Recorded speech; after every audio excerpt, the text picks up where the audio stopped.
Well, it wasn't anything like it is today. It was a particularly dirty and overcrowded city. There was lots of poverty. The food was not in really good supply.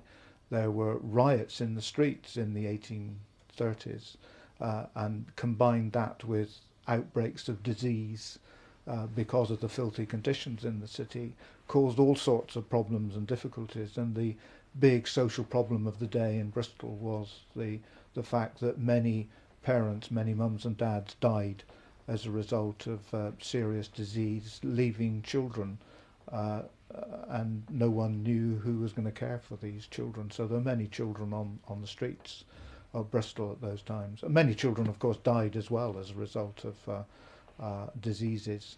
And when George Muller came to Bristol in the 1830s, he found a city that was in the grip of a cholera epidemic through dirty water in the city.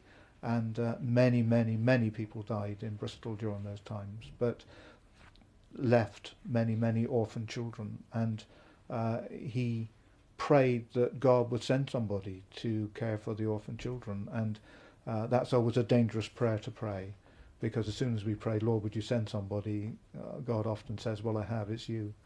And George Muller actually took hold of that problem and started to care for those orphan children in a small way to start with, by giving them some food in his home, and then realizing that he needed to establish something called an orphanage. And then the story goes on as more and more and more children were cared for in those orphan homes.